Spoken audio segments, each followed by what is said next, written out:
जब भगवान राजसूय यज्ञ में आए हुए थे, युधिष्ठिर राजसूय यज्ञ कर रहे थे, उस समय शिशुपाल को भी निमंत्रण किए थे। शिशुपाल भी आए, भगवान श्री कृष्ण भी आए। शिशुपाल और कृष्ण में क्या है, दुश्मनी है। शिशुपाल ने जब देखा है कृष्ण को तो अपने आप को संभाल नहीं पाया और 101 गाली दिया, जिससे भगवान क्रोधित हुए और अपना सुदर्शन चक्र से शिशुपाल की हत्या की है। शिशुपाल का जो है वध किया है भगवान। नारद जी भी उस यज्ञ में आए हुए थे। युधिष्ठिर ने पूछा, प्रभु अच्छा एक बात बताइए, भगवान अपने भक्तों से बहुत प्रेम करते हैं और असुरों से इतना घृणा क्यों करते हैं? भगवान ने ही तो असुरों को बनाया है, फिर भक्तों को, देवताओं को भगवान खूब स्नेह करते हैं, खूब आदर करते हैं, और दैत्यों को, असुरों को भगवान इस प्रकार घृणा की दृष्टि से क्यों? असुरों को बनाते ही नहीं भगवान। अगर इतनी ही घृणा उन लोगों से थी तो भगवान ने फिर असुरों को क्यों बनाया? कहा कि देखिए, वहां नारद जी ने कहा कि देखो, हिरण्याक्ष और हिरण्यकश्यप, कश्यप ऋषि के जो पुत्र हुए, हिरण्याक्ष का तो वध भगवान ने किया, हिरण्यकश्यप का भी किया, लेकिन हिरण्यकश्यप का ही पुत्र जो प्रहलाद था उसको भगवान ने वध नहीं किया। उसको भगवान ने वध, भगवान अगर असुरों से घृणा करते तो फिर प्रहलाद को भी जो है भगवान वध करते। जाकी रही भावना जैसी प्रभु मूरत देख तैसी। जिसकी भावना जैसी रहेगी भगवान को वो उसी तरह देखेगा। हिरण्याक्ष और हिरण्यकश्यप ने भगवान को दुश्मन समझा तो भगवान उसके लिए दुश्मन, और प्रहलाद ने भगवान को भगवान समझा तो प्रहलाद के लिए भगवान खंभे से प्रकट हो गए, और प्रहलाद की जो है भगवान ने रक्षा की। उसके पिताजी के जो है अत्याचार से प्रहलाद को जो है भगवान ने रक्षा किया है। प्रहलाद ने दिव्य स्तुति की है भगवान का। भगवान नरसिंह बनकर प्रकट हुए हैं आज प्रहलाद की रक्षा के लिए। बोलिए भक्त वत्सल्य भगवान की। हिरण्यकश्यप ने वर मांगा था, अमर वर, लेकिन ब्रह्मा ने उसे अमर वर नहीं दिया था। उसने उसको वर क्या दिया और मांगा भी क्या?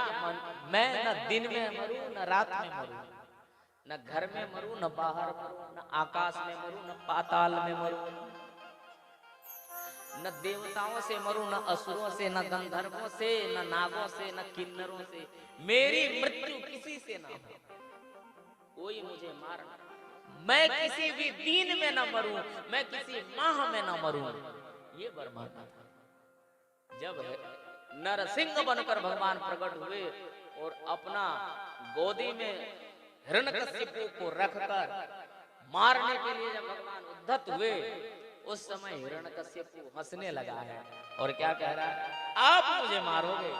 अरे ब्रह्मा जी से तो मुझे वर मिला है, मुझे कोई मार ही नहीं सकता। मैं न दिन में मरूंगा न रात।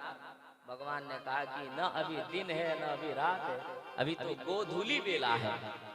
मैं तुमको मार रहा हूँ गोधूली बेला में। मैं न घर में मरूं न बाहर। भगवान ने कहा कि तुमको मैं देहली में मार रहा हूं, न ये घर है न बाहर है। क्या है? कहिए कहिए, जोर से कहिए ना, सुन ही नहीं पा रहे हम। घर का देहली में भगवान ने उसे अपना गोदी में बिठा रखा। अरे भैया, उसको नसीब भी हुआ भगवान की गोदी में बैठने का, हमको तो ये भी नसीब नहीं है।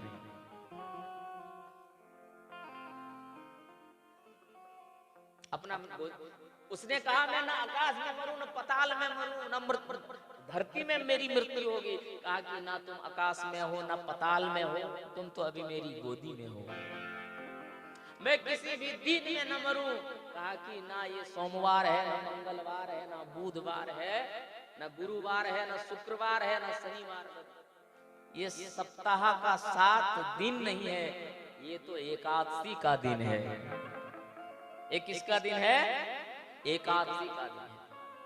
कहा कि मैं किसी भी माह में न मरूं, मेरी मृत्यु किसी भी माह में नहीं। कहा कि तुमको मैं 12 महीने में किसी भी माह में नहीं मार रहा हूं। ये जो माह है ये है पुरुषोत्तम मास। कौन सा मास है? पुरुषोत्तम माह में तुमको मैं मार रहा हूं।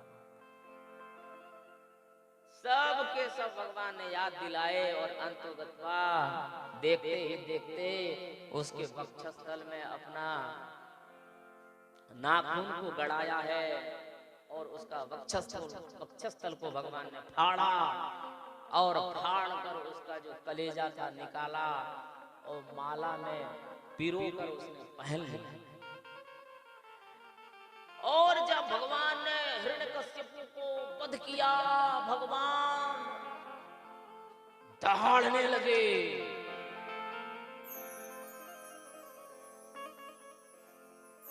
हिरण्यकश्यप ने यह भी कहा था, मैं न मरूंगा देव से, न दानव से, न मनुष्य से, न गंधर्व से। भगवान ने कहा मैं न देव हूं न दानव हूं, मैं न गंधर्व हूं न नाग हूं न किन्नर हूं, मैं कोई नहीं, मैं तो नरसिंह हूं। बोलिए नरसिंह भगवान की। भगवान जब दहाड़ने लगे, सृष्टि का प्रलय होने लगा, सबके सब देवता गए भगवान की स्तुति करने, लेकिन कोई भगवान के सामने टिक ही नहीं पा रहे थे, सबके सब भागे। अंतोगत्वा ब्रह्मा जी ने कहा कि हे माता लक्ष्मी जाइए और आप ही मनाइए बाबा को। गए माता लक्ष्मी, आरती की थाली लेकर आरती कर ही रही थी कि भगवान नरसिंह जब दहाड़ जब मारे हैं, उसी समय माता लक्ष्मी डर के मारे भगवान श्री नरसिंह के ऊपर ताली फेंक दी और भागी। टिक नहीं पाई। कहा कि भगवान का जो क्रोध है उसको शांत करना होगा। कौन शांत कर पाएगा? प्रहलाद की स्तुति सबने की है, प्रहलाद अब तुम ही भगवान को शांत कर सकते हो। प्रहलाद गए हैं भगवान के सामने। भगवान के सामने जब प्रहलाद खड़े हुए, प्रहलाद को देखते ही भगवान के आंखों से अश्रुपात होने लगा। ये भक्त कैसा, जिसकी रक्षा के लिए मुझे नरसिंह का रूप लेना पड़ा। दिव्य स्तुति करी है प्रहलाद जी ने।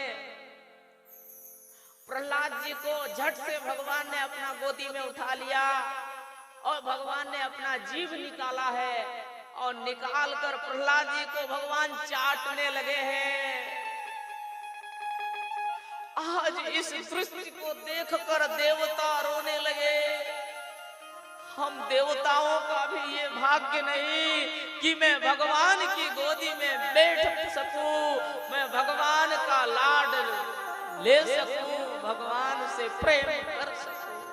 हे प्रहलाद तुम धन्य हो, तुम धन्य हो, तुम्हारी भक्ति धन्य है। जिस भगवान को पाने के लिए योगी महायोगी ध्यान करते हैं पर फिर भी नहीं पाते, वो भगवान आज तुमको गोद में बिठा करके रखा है। तुम धन्य हो। प्रहलाद जी ने कहा भगवान मैं आपसे यही वर मांगूंगा। भगवान ने कहा बेटा वर मांगो, मैं आज तुम जो मांगेगा सो मैं तुमको दूंगा। प्रहलाद जी ने कहा कि दोगे तो मुझको यही दो। हे भगवान 5 वर्ष के हैं प्रहलाद जी, आज भगवान से वर मांग रहे हैं प्रभु मैं जो मांगूंगा सो दोगे। भगवान ने कहा कि मांग के तो देखो, अगर आज तुम वैकुंठ भी मुझसे मांग लोगे तो मैं तुमको आज मेरा वैकुंठ भी दे दूंगा। प्रहलाद जी ने कहा कि मुझे वैकुंठ नहीं चाहिए। कहा कि कैलाश ले लो। कहा कि मुझे कैलाश भी नहीं चाहिए। कहा कि तो ब्रह्मलोक ले लो, मैं तुमको ब्रह्मा की पदवी दे रहा हूं। कहा कि मुझे ब्रह्मा नहीं बनना है। तब हे प्रहलाद तुम क्या मांग रहे हो मुझसे? मांगो, जो तुम मांगोगे सो मैं तुमको दूंगा। प्रहलाद जी मांग रहे हैं प्रभु जिसको अभी अभी आपने वध किया है वो मेरे पिता लगते हैं। ये मेरे पिताजी हैं। इसकी दुर्गति न हो, इसकी सदगति हो, ये आपके चरण में स्थान पा जाए, मैं यही मांगता हूं आपसे। क्यों? भगवान फिर रोने लगे।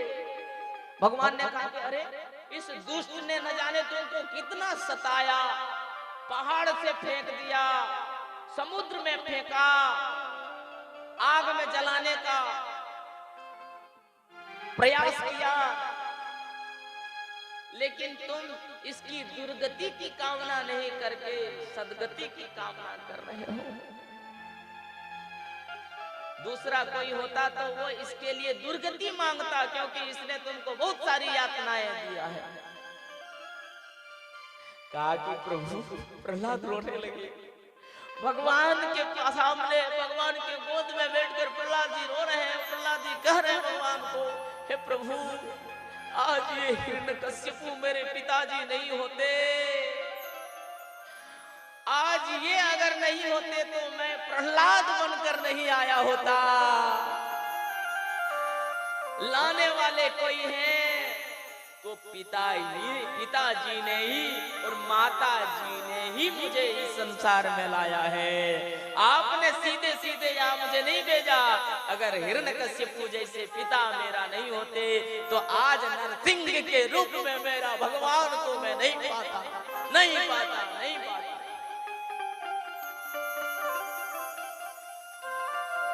प्रहलाद को अंक में भगवान ने भर लिया है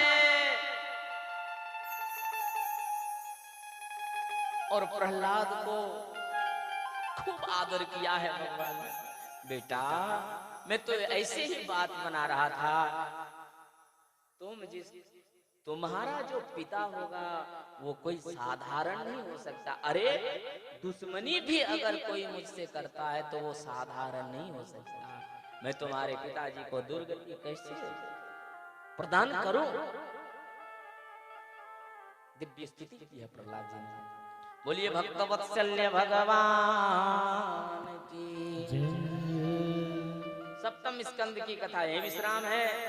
अष्टम स्कंद में 14 मनवंतरों की कथा है और 14 मनवंतरों में बहुत सारे भगवान ने अवतार लिए।